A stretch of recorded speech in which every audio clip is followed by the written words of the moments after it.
Good afternoon, Colorado. Good afternoon if you're listening outside of Colorado. This is another wonderful interview on K4CO Radio. I'm Josh, the president. Sitting here with Sarah, vice president. How's it going, Sarah? Hi, it's good. Happy Tuesday, everyone. And happy snow day. Finally. Yes, so it's a wole bunch of things today. It's Giving Tuesday, which is great. Thank you for everyone who's participating. And it is snow day. So for all of you that have kiddos and going to work tomorrow, you might need to rethink your world. Just throwing that out there. I think we're due for a foot, 2 feet. It is a different Colorado. I've said this many times before, and I'll say it again. When I was going to school here, it could have been 2 feet of snow. We're starting on time. I don't know, get here.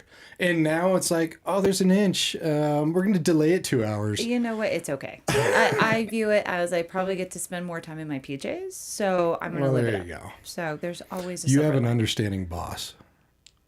I do. Was that a long enough pause? That was. Ladies and gentlemen, if you're listening on K4CO Radio website or our K4CO Radio apps, and you're driving, then just keep it there. But if you are not, you can switch over to our social media platforms, Facebook, LinkedIn, YouTube, Instagram, all that fun stuff to see our shining faces. And do know that if you do have any questions, you can comment in our social media platforms, and our producer, Jacob, will alert me to that. So maybe we can get those answered for you. So, Sarah, who do we have in the wonderful K4CO studio? Well, I'm excited for this one because I'm all about, number one, education and really bettering yourself in many different ways. Brain power, brain knowledge, brain education, all of it is super important. I need a whole bunch of it all the time. So I'm excited to just delve into this. So today, again, if you are watching us on social media, definitely follow along and please put in your comments and your questions. I'm going to give you the website as well. There's a lot of information to unpack there too. So we have Kathi Miracle. She is the owner of LearningRx, and they are located in Highlands Ranch. And the website is learningrx.com/Highlands-Ranch. And the phone number is 303-955-2959. And on top of that, I love it when we have guests that have actually gone through it with their testimonies. That's right. So Maddy Fauth is here as well. Hey, welcome, guys. ladies. Thank you. Hi. I'm glad to be here. Thank you guys for being here. We travel in so many different circles. I love the South Metro area. It's like, oh, we all know each other from different areas of life. And so I love it when they all come together. It's like 6 degrees of Kevin Bacon. Kind of. 3 degrees of Colorado. It is. Yeah. I like that. 3 degrees of Colorado. That's right. It's so true. Well, Kathi, we're going to start with you. Okay. So give us the general overview of LearningRx, and then we'll get into the nitty gritty. And how you got into it, too. And how I got into it. Okay, so LearningRx is a one-on-one brain training program. What we do is we identify the strengths and weaknesses of the brain, and then we customize a program to target the weaker skills and strengthen those so that learning is easier, thinking is faster, and memory is better. I got into this. I spent over 30 years working in senior living, and I specialized working with people with dementia and just worked with hundreds of families in cognitive decline. And when I found out you could strengthen cognitive skills at an earlier age, to avoid a dementia diagnosis or delay it, or in some circumstances reverse cognitive decline, I got super interested in it. And then I found LearningRx, and they worked with people of all ages.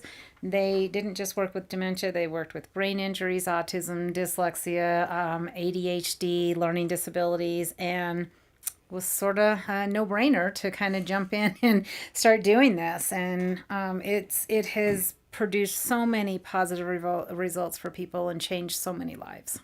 Oh, I love that. And you mentioned a whole bunch of different things. Yeah. And I'll get into the nitty gritty. I find this so fascinating. I mean, the brain especially, it's such an amazing organ. How does it do everything that it does? Right. Amongst everything else in the body. Is there an age that you start testing up until... So my youngest student has been 6 years old Wow, okay. at the Highlands Ranch Center, and my oldest student has been 82.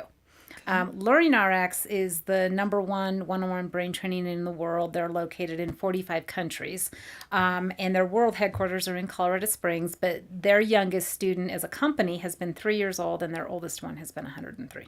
Oh my gosh. And I so didn't realize it's all over the entire world. 45 countries? 45 countries. We jokingly say any brain at any age could benefit. Okay. It sounds like it. Yeah. So is this your typical, you put things on the head? Oh, no. No, it's so funny. That's one of the first questions I get asked. Oh, you do? Yeah, Okay, I'm like, good. are you going to stick something to my head? I'm like, oh, you've done neurofeedback. Yeah. So we do not stick anything to the head. We actually just bring people in and we do a brain skill assessment. And that takes, depending on the person, can take about 30 to 40 minutes. And it takes us a couple of days to get the results. And then we sit down and go through some education about the brain. We show them their results. We kind of make recommendations based on how many cognitive skills are below the 50th percentile. And so some programs might be 3 months, some programs might be 9 months. It just really depends on where our starting point is. But we go in and we customize, we create a program for that individual, and we're off and running and getting them going and stuff. So yeah, and we run at the time of we do the brain skill assessment, we run people through some brain exercises so they get a feel, like, one, we're not sticking anything to your head, but two, they really we're also, for children, we're also not helping you with your math homework either. That's not what we do. Can you? No, well, no. No. And do I want to? No. But we really kind of showed them what the difference is. And so it's intense. When we first start training people, we can get through about 4 to 6 exercises in an hour. By the time someone's almost through with their program, we can typically get through 10 to 16 in an hour. So it's intense, it's fast, it's boom, boom, boom, boom, boom. It's not...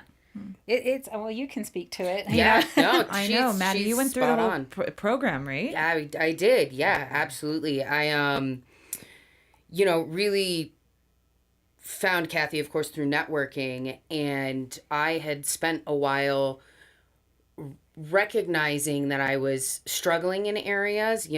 Being a business owner, the level that you have to be able to continue to grow into and operate in increases as your business grows and different things like that. And I really had noticed the auditory processing was the one thing that I was really struggling with. And I had reached out to my, primary care provider, and I was like, hey, I'll be honest, I didn't know what auditory processing issues were until I heard an NPR article about it, on the radio. And that's when I started doing some research. Well, we ended up getting connected, and full stop. It was just like, this is what I have been looking for. Between potentially, I can't say that it was 100% true, but I honestly believe that I had some, learning disabilities growing up, struggled with some potential dyslexia, things like that. Was very hands-on learner for most of my life. And then, extreme sports, snowboarding, my, semi-professional women's tackle football career didn't help in any sense either, as she's shaking her head, of course. Yeah, you're not. Shout out to the Mile High Blaze. But, I really, really was struggling from that perspective. And so being able to come into Kathi's program and have it be a low pressure situation, right? The assessment was fun. The post-assessment was much more fun because I could see the changes, but where I was at, I had almost a 50-point increase on my auditory processing in the 8-month program that I went through with them. Okay. And, I've gotten feedback from my business partner. I've gotten feedback from, my life partner of, improvements that they've seen, not only just in my productivity, my focus. Lindsay really appreciates that I don't just say anymore. I can actually understand what she's saying. But yeah, all around, it was an amazing program, and I'm super grateful for it. Okay, so I'm sorry. I'm going to ask kind of questions, and I apologize. No, go for it. This is a little. This is just new for me. So you said you increased 50 points. Mm-hmm. What does that mean in layman's terms? Do you want Well, me to I was going to explain? say, Okay. you take it, teach. So when we look at the brain skill assessment, one of the pages on the report actually shows where each cognitive skill falls on a percentage graph. So 50, when your children are growing up, you want to be at the 50th percentile for height. Half the kids are taller, half the kids are shorter, right? So 50 is average. It's the same thing with cognitive skills. So we see, and I'll tell you, age has nothing to do with it. I have people in their 70s who have stronger cognitive skills than people who are 17 or 20. So it's not really an age related thing. It comes from genetics, it comes from environment, it comes from concussions, traumatic brain injuries. It comes from early stages of dementia. It depends. It depends. But when we look at that, and what she's talking about is Maddy. Are you okay if I discuss your scores? Okay. Yeah, please. So Maddy started at the 1 percentile in auditory processing. And what is auditory processing? So auditory processing is your brain's ability to capture whatever's being said and then process it and send it to the right part of the brain to then follow through, to remember it, to follow through on it. So anything the brain hears, the brain can't remember. The brain can't process it at all. Okay. And so if someone were to say to her, like let's say Lindsay says, "Hey, Maddy, I need you to pick up some milk on the way home." Maddy gets home and there's no milk, and she's like, "What do you, I told you." And she's like, "No, you didn't." "Yes, I did." "No, you didn't." Now it becomes an argument. Is that right? Yeah, well, so specific example, Lynn's might be around the corner and she says, "Hey, can you grab that mat?" And I'm like, did she say mat? Did she say bat? Did she say pat? And by the time I'm able to identify the word in my brain of what she's looking for, she's already said 3 more sentences and I'm lost. Right? Which is a really big deal when, you're having a conversation with somebody, you're, discussing, their home or, in business or all sorts of different scenarios that it's applicable to. And so that was the biggest change for me. So, I mean, for kids in school, the teacher gives them an assignment, tells them when it's due. They're never going to, no wonder there's missing assignments because they never did it. Or I'll tell parents, if you're telling your child, feed the dog, empty the dishwasher, and take out the trash, all they heard was feed the dog. And now you're in an argument because they never heard, you said it, they're telling you didn't, And so even as adults, especially when you run your own business, I mean, if a customer is telling you the problem and you're not hitting a deadline or you order the wrong part, I mean, it truly affects people in school and in work and in daily life when that specific cognitive skill isn't working the way it should. I think everyone, I'm speaking for myself, has that level of retention. And then I can actually kind of feel when my brain gets just so saturated. It's like, oh, there's nothing else that's sticking today. I might not be losing my hearing. Right? I mean, it's like, because we all do. We have a certain in all capacity. honesty, that's true. Yeah. There's a difference between our hearing mechanism and our auditory processing cognitive skill. Right. And so when people go to see an audiologist and they get hearing aids, all hearing aids are going to do is amplify the sound. So it comes in louder, but that doesn't mean the brain is processing it. It just means the sound's coming in louder. Mm-hmm. So I usually, if somebody says that they think they need hearing aids, I go, how about we do a brain scale assessment first before you go spend $5,000, $6,000, $7,000 on hearing aids? Because I see a lot of people spend money on hearing aids and then they don't ever wear them. Well, the problem was never the hearing mechanism; it was the auditory processing or the auditory memory. Right. And so we know we can strengthen those skills. And would somebody still need hearing aids? Maybe, maybe not. I don't know. That's for an audiologist to really determine. So for the assessment, when Maddy comes in or a client, so I'm picturing you're looking up at, are these squiggly lines? Is this a circle? Are these Sorta. visual?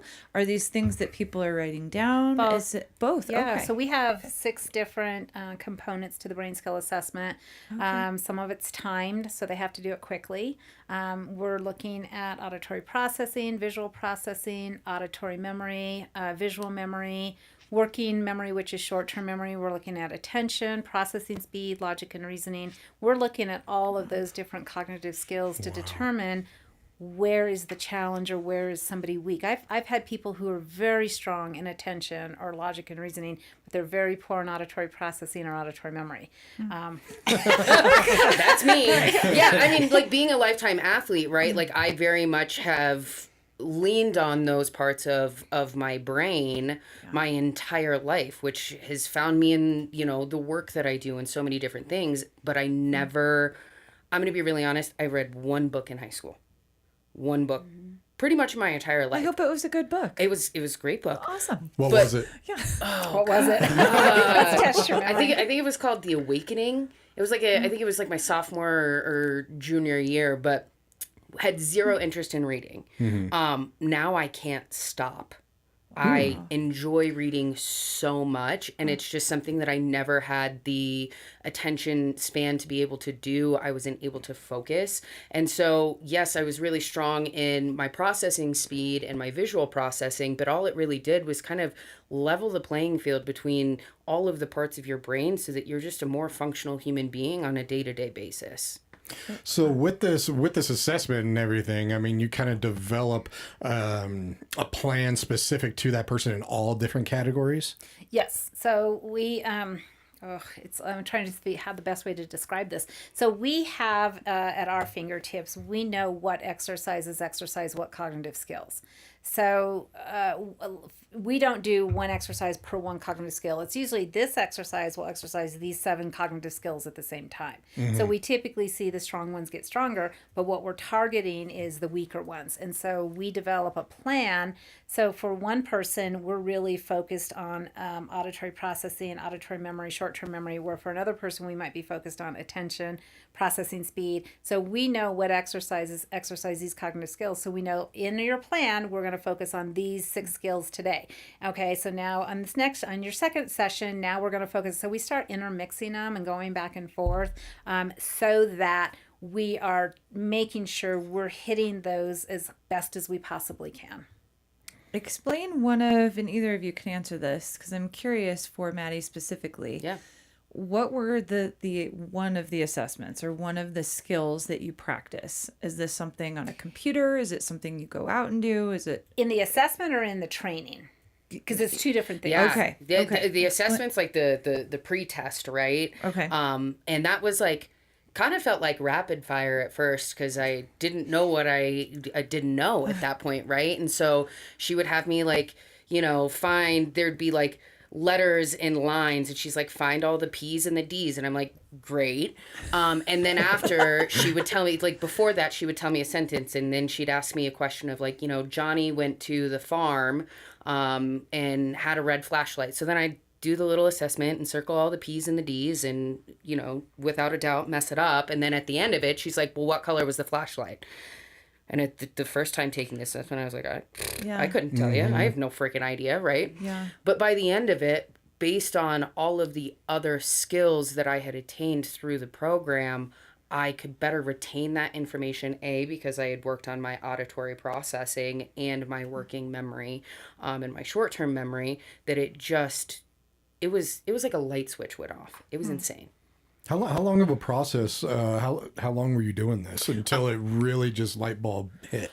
So, I mean, my entire program, and of course, there's it varies per person based on, where Their specific needs. their specific needs and everything like that. My particular program was 8 months, but I would say that I started to see, improvements just in my focus, my attention, and even just how I felt about completing tasks on a daily basis within a month of that.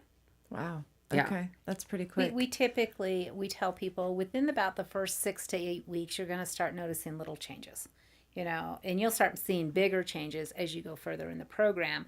But usually within the first 6 to 8 weeks, we start hearing families say, oh, it only took my daughter 1 hour to get homework done versus 3 hours to get homework done. Or, oh my gosh, there was no meltdowns getting out the door. Or for adults, I mean, one of the things Maddy, I remember her texting me and she was like, I'm so excited. I sat through a 2-hour meeting with employees and didn't check out. I paid attention the whole time. And I think that was like 4 months into her program. And that was a huge deal for her to be able to pay attention for 2 hours in an employee meeting and not check out and understand what was being said. I mean, as a business owner, that was huge for you. Yeah, I mean, my internal timer was about 45 minutes. And anything after 45 minutes, if it wasn't written down, it was gone. right? And these meetings wouldn't happen all of the time, but it made a huge difference because not only could I be engaged in the meeting, I could recall what was going on in the meeting, those action items, things that needed to come out of that. The grocery list got much easier to remember. I used to joke with Lindsay, if it's longer than 3 things, I need to write it down. And in the whole time, as I'm going through the grocery store, I'm like, pickles, bananas, pears, pickles, bananas, pears. And I'm just, because if not, I would forget. And so that's not something is prevalent now because I can remember those 3 things. So to answer part of your question, when we're doing the brain skill assessment, part of it is you have to circle these things that match. You got 2 minutes to do it. It is, I'm going to read you some sentences, I'm going to show you some pictures, and then I'm going to ask you questions about what you saw and what you heard. Or then it's, you're going to visually, you have to put these puzzles together and identify which piece goes where in the puzzle. There's also, we do show some pictures, like we'll show 4 or 5 pictures, and then there's a blank spot, and there's a choice of maybe 6 pictures below which goes in the blank spot. So I mean, we do a lot of different things. Where I really see people get hung up is when we start really saying, I'm going to give you a word, but one sound at a time. So like if I say st, up, what is that word? You got to blend them together. People with auditory processing are going to be like, Sam. They can't get it. But by the end of it, they're just like, bam, bam, bam, bam. They're hitting them because they can now identify each phoneme and each sound to be able to blend the words together. Okay. Is this assessment something that people can do on your website, or is this something that they have to come in? That's right. Yeah, I mean, there's some simple things. There's some a mini kind of let me ask you some questions, and that sort of gives them an idea of should there be a concern or should there not be a concern. Right. Not everybody who's come to me needs a program. I've had people who are worried about something, and it may be, well, really what you need is get a better night's sleep. Sleep deprivation actually causes the brain to shrink. And when we're sleep deprived, the brain doesn't go through the wash process that it should. And I remember one client specifically, I'm like, I really don't think you need our program. What I really think you need to do is find a way to get good quality sleep. And I touch base with that person every once in a while, like, how are we doing? So we really try to educate along the way because there are 7 components to protecting and maintaining cognitive health. Brain training is one of those. What was through your training process? Yeah. What was one skill that really stood out to you that you felt like maybe made a difference for you personally? As far as a skill that I worked on, or through your 8 months, was there something that really was like, oh my gosh, that really helped me personally? Yeah, there was the made up words exercise. And so there's they call them nonsense words, like and Dr. Seuss. Yeah, basically. Sorta. And it focuses not only on how you're sounding. I mean, at the very beginning, like we were even practicing how to correctly say vowels. Right. And so being able, if you can say that vowel sound and really practice that vowel sound, you can better identify that vowel sound as well. So we started with vowels, and then that turned into nonsense words of utilizing the combination of your consonants and your vowels to create particular sounds. And not only did I have to say those words, I also had to listen to those words and be able to identify those words. And so that was a big piece that really helped with the auditory processing.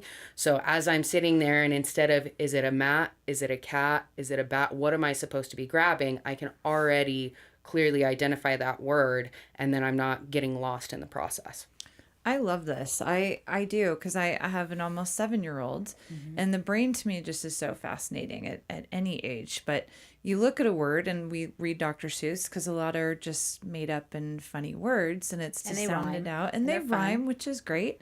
But even like past tense ed isn't always ed. Can sound like a T or, P in some situations. So, and thank you, English language. Yeah, it is such a pain in the tush. Why? I'm just there, and there, and 2 and 2. We did it with son and son this morning, and he's like, "Why are they spelled differently?" Because it's so hard for the brain to understand all of Well, and the different words. challenge now, at least in Colorado, I won't speak for every state, but when I have families who come in, and let's say you're bringing your son in at 7 years old and he's behind, he's not at he must be first or second grade. First, yeah. Okay, so let's say he's not at a first grade reading level and he's on an IEP or a tutor or whatever.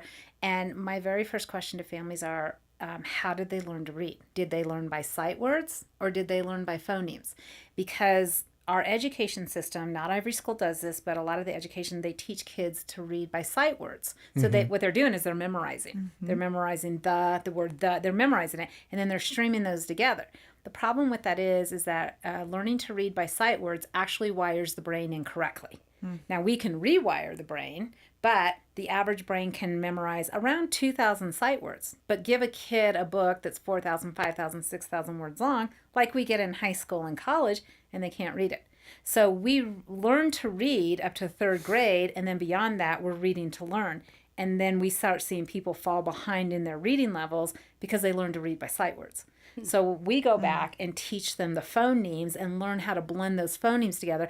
And reading is an auditory processing skill first before it's a visual. Right. So usually when I hear people, if I know their auditory processing is low, I'll say, well, do you read for fun? And usually the answer is like, no way, I do. I get away as far away from that as I possibly can.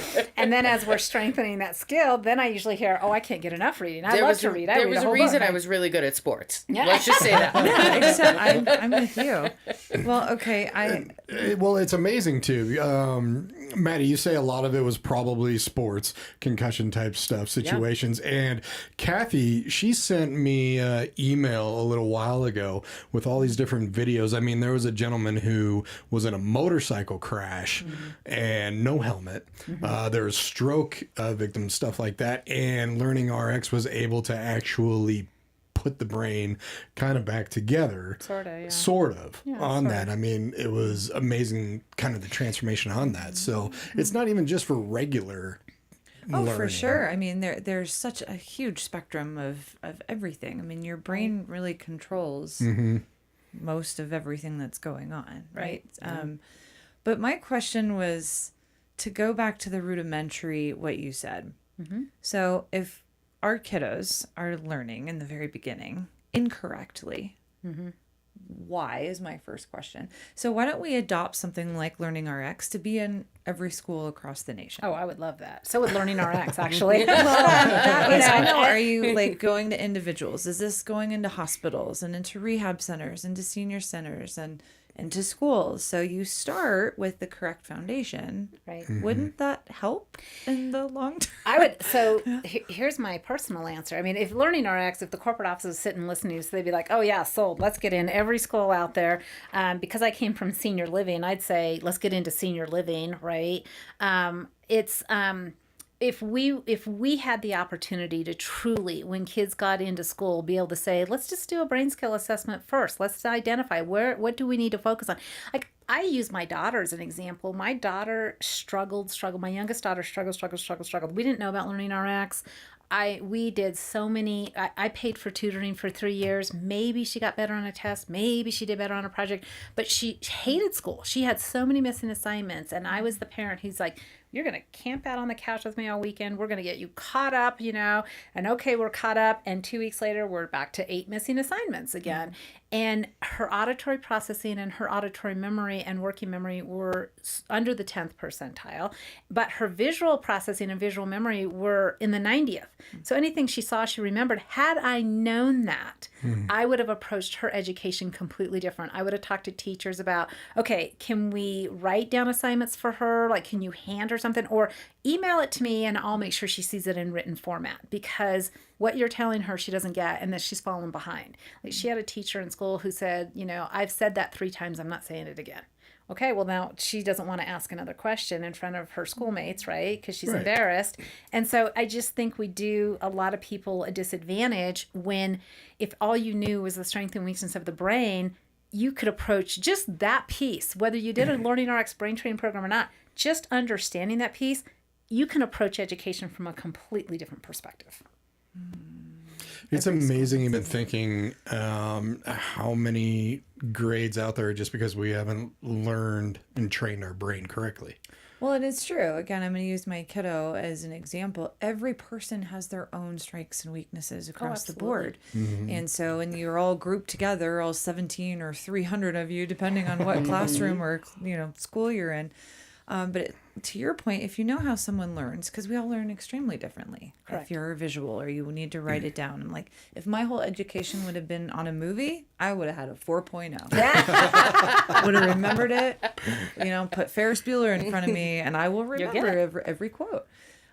It's truly something like this, I feel, should be in the education system. I would love it to be there. Difference. Yeah, I mean, I would absolutely love it. And I have sat down with principals and I've sat down with teachers and counselors, and there's a lot of difference between a private school. We have a lot of great private schools in Colorado, one-on-one schools, and it's a difference between the public schools and what you can do. And I applaud teachers everywhere. I applaud anybody in the education system, because that was not my strength. If I was I'd have killed a kid. That was not my strength. It really, really wasn't. And so I have some really amazing teachers in my life I'm very thankful for. I have some friends who are amazing teachers, and God bless them, because they have to teach to a varied audience. And they can see in their own classroom the kids that get it and the kids that don't, but somehow they've got to be somewhere in between. So the kids who get it are bored, right? And the kids who don't continue to struggle. And as a teacher, if you've got 30 kids in front of you, how are you can't teach one-on-one. That's just not possible. And so I really feel for teachers who are trying to teach to a varied audience, and there's not one teacher out there that does not want a kid to struggle in their class. They want them to be successful. They don't want the kid to be bored here either. But where do I find that balance? So if parents knew, if teachers knew, the teachers I've sat down with who've listened to, okay, here's, Johnny's results, and here's what I've had teachers go, wow, this makes a whole lot of sense. Now I understand why I get this deer in the headlights look, or wow. I mean, principals have said it, but to try to say every school should have that, no, you're dealing with so many different layers of government and whatnot, from public schools to charter schools to private schools, that how do you, but I do think if LearningRx could get into one, like a large population that we work with is the homeschool environment. We have amazing homeschool families who they're trying to do their best as a parent, mom or dad, trying to homeschool kids. And so we've had a fair share of homeschool families who come in because they're not sure what the problem is. Why isn't my child getting it? I'm trying to explain this. And with one family, their daughter, 17 years old, they were so frustrated, and every cognitive skill she had, her highest one was the 37th percentile. Everything else was underneath that. So I was like, well, here's why. And they're like, wow, this girl, when she came in, she wouldn't even look at you. You barely could hear her talk. She by the time she graduated, was bouncing off the walls. This girl was a completely different child, from someone who said, I'll never go to college, to I can't wait to go and I'm going to conquer the world. Yeah. It's, that's priceless. It's definitely true. Like the confidence that you feel in being able to complete one of the tasks that is in your program, right? Because some of them are timed, they're measured, like your success is measured, right? And it's, it's built in a building block. There's levels to, like, hey, we're going to start on level 1 and you finish at level 17, right? And you're like, holy crap, like I did that, So you get to build this confidence in yourself that you didn't know that you didn't have to begin with. And it creates those results of like, I'm going to go, take on the world. It's pretty cool. You see people. I wish I could take a video of everybody the first day they came in, although I think that would be sort of weird to say, hey, could I just get a video of you real quick? Because you'll appreciate this when you finish. I promise you. Just trust me. But we don't, But if I could show them what they looked like day one, and I could show them what they looked like when they graduated, it is a night and day experience. And I was going to actually ask that, Maddy. I mean, when you went through all of the discovery to finally understanding what was going on in the transformation they had to take, I mean, how was that experience working with LearningRx? It was amazing. I got to work with Kathi some, but I worked with, the individuals on her team, and they were gracious and understanding. When I first started, like, I would openly tell them, like, I'm getting frustrated with this particular task, and like, that's fine. Like, we're just going to move on to something, but we're going to come back to it. Right. And so, you know, and Lindsay, there's a couple of different ways that the program can be administered. So Lindsay helped with some of my training as well. And she would joke with Kathi that I was the worst student in the world because there were things that I'm like, I don't want to do that, you know? But having the opportunity to just, the reflection is really the biggest piece of that, because you get to see where you came from, and it's changed how I do a lot of things, how organized I am, you know, different methodologies in the way that I work with my team, right? Like, not only am I saying it out loud, like I'm writing it and I'm making it referenceable for them, to, you know, so they can be successful. Because I'm not going to make them all take a brain assessment. But I can, you know, I could. You'd love that, right? But you know, it's making sure that we are being as adaptable as possible to every person that we employ and that we work with, and different things like that. So I mean, that's a really long-winded answer, but it, you know, it's I can't even, some of the pieces of it I can't even put words to. Oh, I love it. I want to make sure, for those that are just jumping on, we have Kathi Miracle, with owner of LearningRx. Again, if you are on your tablet or computer, or even your phone, if you're not driving, you can look it up. Go to learningrx.com/Highlands-Ranch, and the phone number is 303-955-2959. And we have Maddy Fauth, who is a former client here, with her testimony. I know you had a question. I had one too. We find this so fascinating. Sorry. I'm like, oh my gosh, I have to. No, and if you are watching, all that information is scrolling down the bottom so that you have it, and we'll try to state that a few more times during this interview. I find it fascinating. Mainly, I was in the financial world for 14 plus years. And so I had the pleasure of seeing even business owners retire, people who are working retire. And I saw kind of two different ways. People that kept busy, kept their mind busy, were out doing stuff. It was great. People who did not keep busy, they kind of got older pretty quick on that. And I have an uncle who just had his 90th birthday, and so sharp. Yeah. Absolutely sharp. It's absolutely amazing. And so that's why I love how LearningRx is all across the board. You said your oldest was over 100 years old? Not but LearningRx is a company. LearningRx is a company. My personal student, my oldest student, has been 82. Okay. But LearningRx actually trained an individual who's 103. That's just unbelievable. Do you have many adults that find you and take this assessment and do this, or is this primarily, what age range is probably your primary? I think for our center in Highlands Ranch, we're a little bit of an anomaly for the company. So the company was really designed, the founder of the company is Dr. Ken Gibson. When he was growing up, he tested at a very high IQ, but he struggled to learn. So he never understood why someone so intelligent struggled to learn. Now, so he kind of made it his life mission, passion, that he didn't want other kids to struggle. So he would have been diagnosed with dyslexia. They just didn't diagnose that back in his day. He just turned 81 in September. He lives in Colorado Springs, an amazing gentleman. And so this program really started off to really help kids who struggled in school. That's really the basis of what LearningRx was. To train them at a younger age. To train them at a younger age, right. To strengthen cognitive skills so that learning was easier, thinking was faster, and they didn't have to struggle in school, because he did, and he didn't want kids to struggle. So that's really where it started. I will say, when you look at other LearningRx centers, the average age for other centers are probably 12 or 13 years old. My center is a little bit different. My average age in my center is 31. So we have really, not that I won't work with kids. I will work with kids. We do work with kids. But I have just somehow attracted the adults who've had multiple concussions, who are worried about dementia in their family, who have had a traumatic brain injury. Somebody who's had a stroke. We have really just sort of become the center within LearningRx that we work with more adults than we work with students. So my average age is 31 at the Highlands Ranch Center. Has there been evidence that LearningRx and the practices and everything could slow down the process of dementia? We have so LearningRx actually opened their research department, I want to say around 2014. We have just over 40 peer-reviewed scientific studies.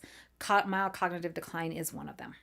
Wow. Okay. Yeah. So it's when people ask me, does this program work? I'm like, well, what we do is scientifically backed. We're not just throwing something at a wall hoping it sticks. Right. We literally have, if you know the process of what it takes to get a peer-reviewed scientific paper published, it takes a lot, and we have over 40 of them. We have them on ADHD, dyslexia, brain trauma, mild cognitive impairment, so cognitive decline. So yes, it's the science behind it says it. What I tell people, because I've done this for so long, is there's no one thing that protects cognitive health. It is the combination of 7 components, which is nutrition, hydration, sleep, socialization, getting oxygenated blood to the brain, managing stress, and brain training. So there's 7 components that really, when you combine those 7 components, it just keeps cognitive skills strong. So research will show it can avoid a dementia diagnosis, it can delay it, and in certain circumstances, it can reverse cognitive decline. So it's not rocket science, but it's being consistent in those components to protect and maintain cognitive health. It's funny you say that. I remember I overheard you one day and you were saying, well, if you like Sudoku, that's great, but that's like going to the gym and only working out your biceps. Oh, yeah. That one gave me a good laugh. So like to look at it as a full encompassing of taking care of yourself, I think that's a higher priority for people right now than anything else, is just making sure that not only are you not seeing a cognitive decline, but overall taking care of your body, taking care of your mind, taking care of your spirit, and taking care of your brain. Well, and because I get asked, people will say, and I'll use that same analogy, like if I play Sudoku on my phone every day, am I exercising my brain? And my answer is yes and no. And I've had people say, well, my dad played crossword puzzles his whole life and he still got dementia, so that didn't work. I'm like, well, here's the challenge. If you went into a gym, and let's say you went in 5 days a week, and you went in, you did bicep curls and walked out, are you exercising your body? Yes and no. You're exercising your biceps, but you're doing nothing for anything else. You'd look a little weird after a couple of years. You would, absolutely. So it's the same thing, is that when we're playing a game, we're exercising a part of the brain. We're not exercising the whole brain, which is what we want to do. Right. The other thing is we tend to gravitate to games that we're good at or we enjoy or we like. So really what you're doing is you're exercising the stronger part of your brain. Mm-hmm. You're not doing anything to the weaker. So the strong gets stronger, the weak gets weaker, and you still end up with some level of cognitive decline. Yeah. And so when someone takes this assessment, and that's where you really discover and know what areas to target. Correct? Yep. Okay. Mm-hmm. On average, is it usually more than one area that... It depends. I have actually seen here not too long ago, I had a woman who she was very worried about her memory. Somebody who knew me got her in touch with me, and she came in for the assessment. And of all the cognitive skills, she had 2 underneath the 50th percentile.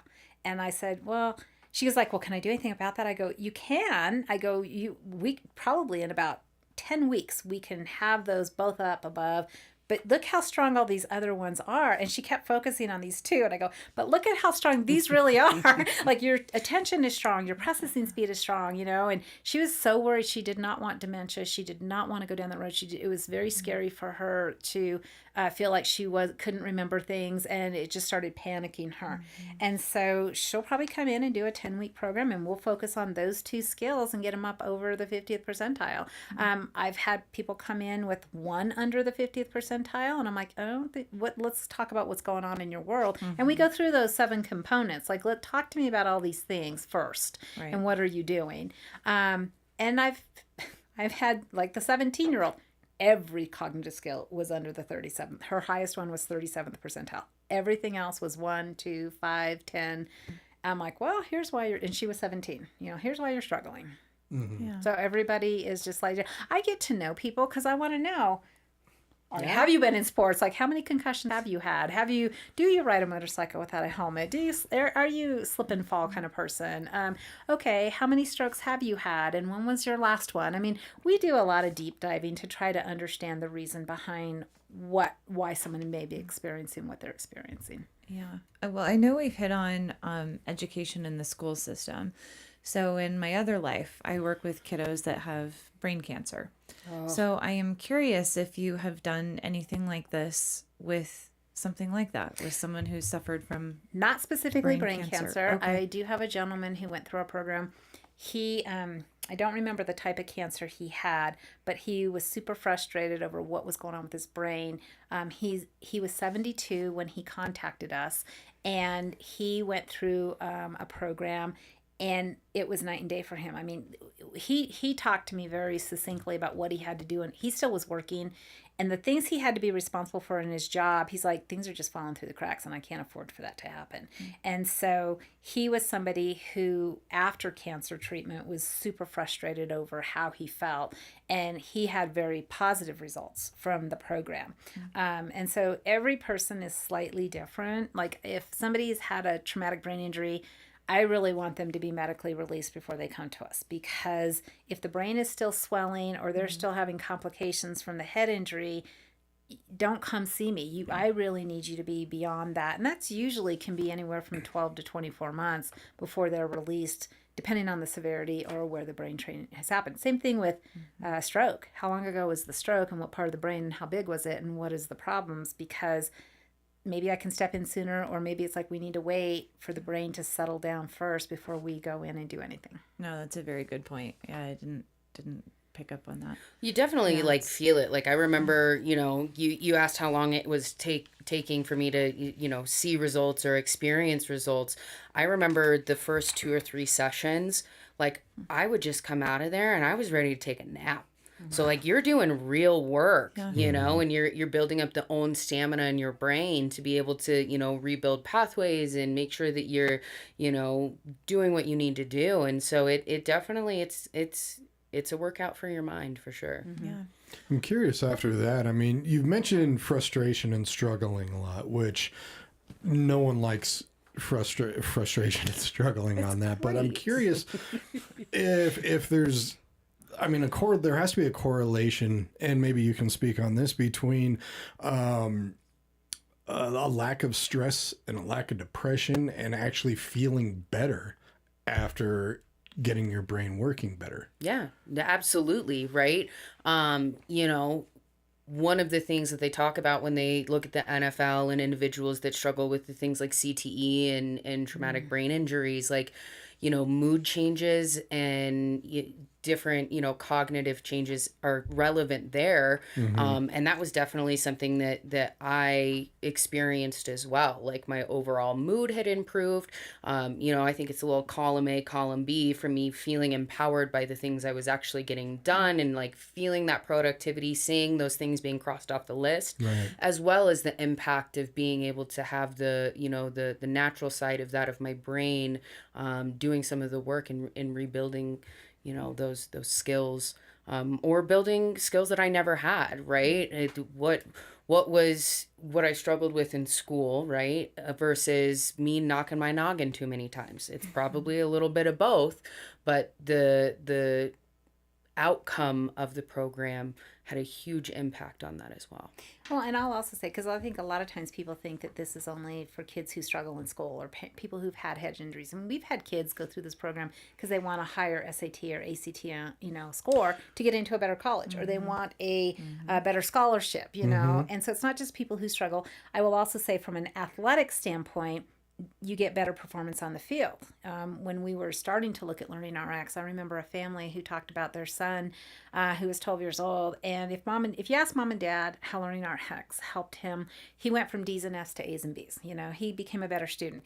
If you want to ask him, the 12-year-old, what LearningRx did for him, he said, I became a better hockey player because I could process the puck on the ice better and faster and defend the goal better. And that year my team went to the championship. So when we talk about athletes on the field, think about one, like let's just talk about football players. How many concussions do you think a football player gets, or a hockey player? And in all honesty, soccer players get more concussions than football players because they don't wear helmets. They play more games during a season.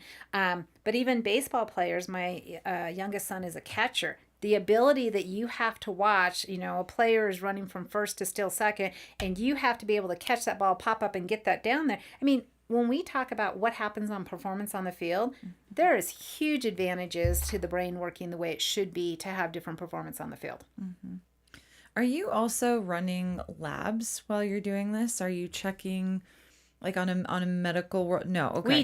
We don't do anything. We don't diagnose anything. We don't check labs. If the individual wants to partake in that and they want to be doing that at the same time, I would be happy. I would love to work with an audiologist or a doctor or a holistic person to say, well, what did they look like here? And then what did they look like here? Even from an athleticism, I mean, we've been... I know that our center back in Indiana, they had Indianapolis Colts go through the program in off season, because of the amount of concussions they got. I would love for the Denver Broncos to be like, hey, we want a better performer on the field, or the Avalanche or the Rockies. Right, I'm like, Sean, we could Sean probably... Payton, Bo Nix, are you Mr. listening? Moss, maybe. Yeah. I mean, it's even for athletes at a high school level. A student who went through a LearningRx program because he struggled in school ended up getting a lacrosse scholarship because of his performance on the field.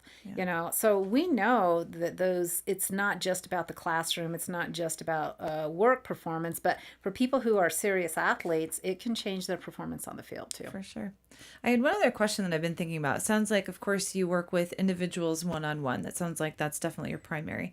Do you ever go into bigger groups? Can you? No. Okay. We don't. And we've been asked that several times. The magic behind what we do is really focusing on the person I'm sitting in front of me. Because if I go in and I have 10 people sitting in front of me, your cognitive skills are going to be different than your cognitive skills and yours. So what do I focus on for anybody? You have the same challenge that all of our teachers have. Yeah, exactly. Well, true, but that's even, exactly even becomes like it. couples. Like I was thinking, you could be like, okay, well, this is why there's a breakdown of communication, or Well, like we sort of had that conversation. right. Yeah, well, but that's the exact. We actually did a comparison. Kathy was with really who's- nice, and she stroked both mine and Lindsay's ego at the same time. So we had that conversation. This is why, Told you it was your brain. I think what I said was, at home, do you both say huh a lot? Like when you're talking, are you both going huh, huh, huh? And they're like, yeah. just throwing that out there. It could be something great for couples. There's a niche holiday market for you. Does your significant other say huh too much? Yeah. You may need us. Yeah. Exactly. It may not be the hearing. It may not be That's the right. It's no longer selective hearing. Yes. No, I love this. There's so many different facets that this can be applicable to. I mean, really any age completely. And I wish that I love that I know about this because I have a 6-year-old and it's already, because they start the testing already now. It's like, okay, where is he excelling and where is he not? But to have an actual assessment to say, okay, now what are the skills that he really needs to be working on, right? Because you can see at a young age where things are already starting to go sideways. And I love that you mentioned, I'm going to bring this up to Ethan's teacher. She's amazing. But when you have 17 kids, it is so hard. I'd be like, maybe this is just another tool or another resource that schools and teachers and homeschool, and if you're an owner, I mean, everything that you have said, I struggle with completely. If I have more than 3 things and it's not written down, if it's not on my calendar, it doesn't exist. It will go out of my brain. And I remember, I meet a lot of people. I don't remember everyone's name. I do. I feel that saturation point. I love that you said it 45 minutes. Yeah, like that was the cutoff. Mine's lower than that for sure. Like, especially in an employee meeting, I'm like, okay, it's been 10 minutes. Like, what did you say? So but I love, we're all at different levels. Absolutely. This is really fascinating to me. The brain is an amazing creature. Absolutely amazing. That's why I can tell that it's not only academics, it's the way you see the world, your work life, sports life, everything like that. I'm curious, I know we're running out of time, but I know a lot of the work was done at LearningRx, and that's where you kind of get the tools. And I take it part of this is also work that you do at home. by yourself as well. Yeah. So when I did my assessment, we essentially got a multitude of different options, right? There was the we're going to do all of the one-on-one training here in the in the office with their coach and everything like that. And then there was kind of a hybrid program that we decided to take advantage of. So I went in once a week, but then there was essentially, we carved out 2 other days during the week where we did assessments and training, or not assessments, but we did tasks at home, right? And so if I didn't do my homework, I very certainly, outed myself on that 1 week appointment. So there's, and Kathi can speak to this a little bit more, but there's a multitude of ways to be able to do the program. And being a business owner, having a fast-paced life, having a team, I needed something that I could create flexibility with. So sometimes I would get up and I would do my tasks in the morning. Sometimes I would do them in the evening. Sometimes I would do them before I went in, because it was just the craziness of life. So there's flexibility that you can have built into this program where, there's so many have-tos that we have in our lives that really make it feasible to be able to see that improvements overall. Are there still exercises that you do? Well, I don't know if this is technically a LearningRx one, but we started it on a road trip. We took our niece on a road trip, and it was talking about grandma's chest. And so, and like a chest. Treasure chest. Yeah, like a treasure chest. I was hoping. Yeah. Yes. This is strictly PG, I promise. But so I would start and I would say, in grandma's treasure chest, I have an apple. And then Kathi would say something with a B, like banana. And then it would go around and I would have to remember every single thing that was in that chest from A to Z. And I can do it. And so it's like, okay, well, there's, a pineapple, a cucumber, there's this all the way down the line. And so being able to have that working memory is really impressive. That was one of my favorites. We also got to play it with our niece on a road trip. So, driving, family time, that's all not the a things. LearningRx. I was going to say, Not technically that one's not LearningRx, but you did give that one to me. I can sort of create ones. Yeah. But to answer part of your question, we can do training face-to-face in the center. We are capable of doing the training virtually, which makes it really accommodating for someone who might live in Aurora or Evergreen or Thornton or something like that. They can't get to the center. We really recommend 3 times a week. So what Maddy's talking about too is, if LearningRx does all the training, it's one price. If we do part of the training and the family does part of the training, then the price comes down. So we work really hard to fit it into people's budgets as well as fit it into their schedules. So that's why we offer the different options. So for some people, they may have no homework at all at home. For some people, they may be given some of it, but it's really about families engaging in it. I mean, the most popular program we have is when families are doing it once a week and we're doing it twice a week, because families are very engaged in the process then. And I just have to say, during this 1 hour, you can't be mom or dad, you're the trainer. So you can't say, did you take out the trash? You got to focus on training. So, and the kids are going, yeah, right. So we do a lot of supporting and coaching along the way. Awesome. I love this. Okay. Can people really multitask? Multitask is, that's a really great question. I used to say, my answer used to be yes.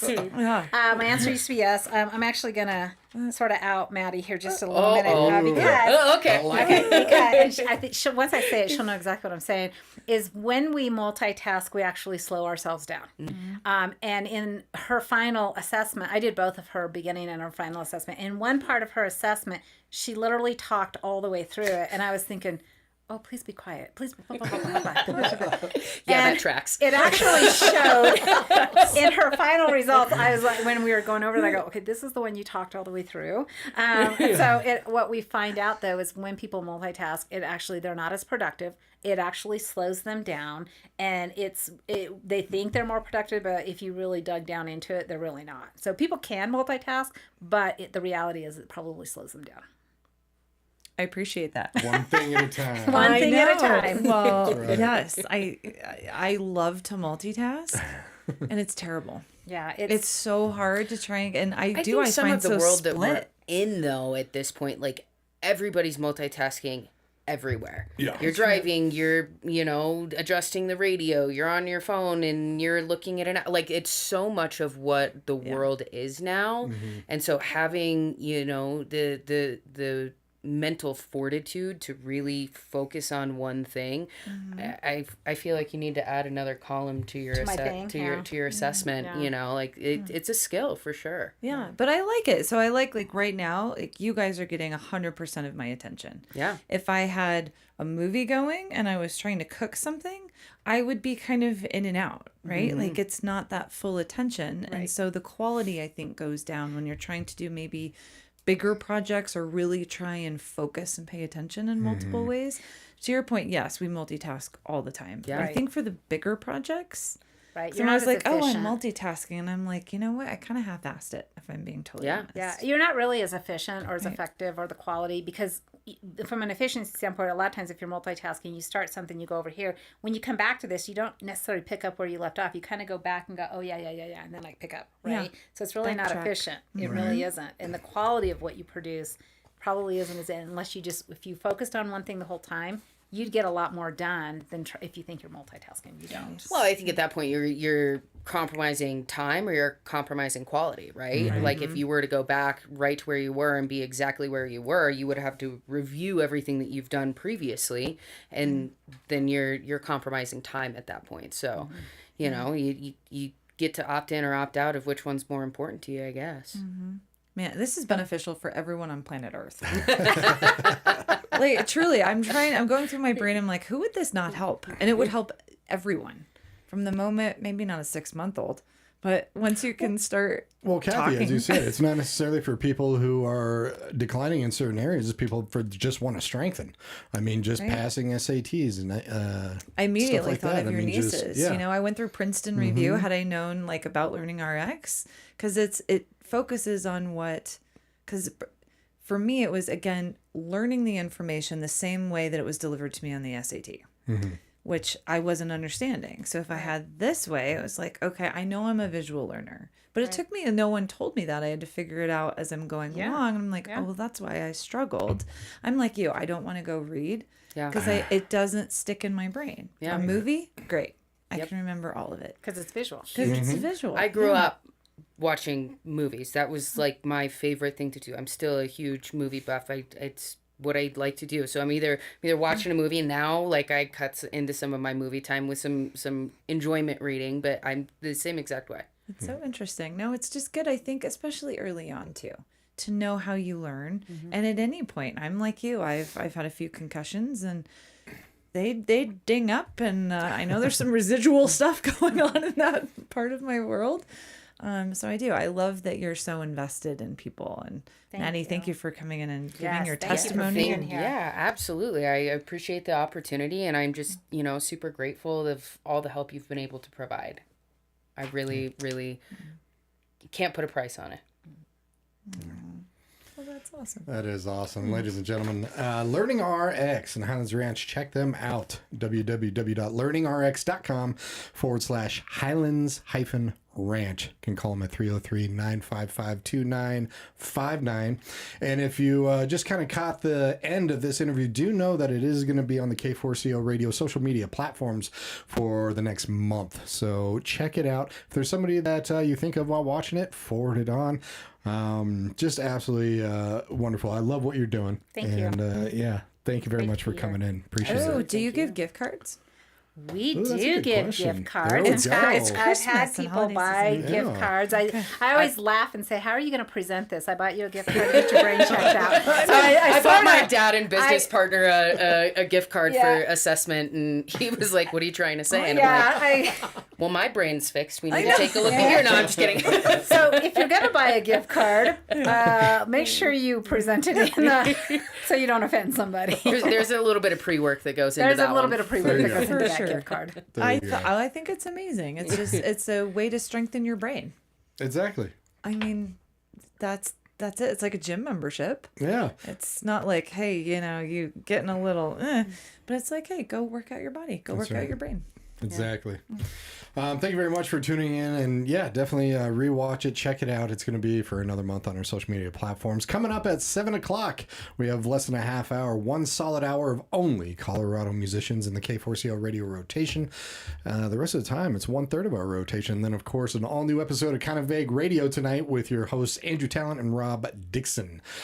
Deep dive into Colorado music. Thank you very much for tuning in. Thank you very much, Kathy. Thank you. Thank you very much, Maddy. And Yeah, thank you. everybody have a wonderful, wonderful night. And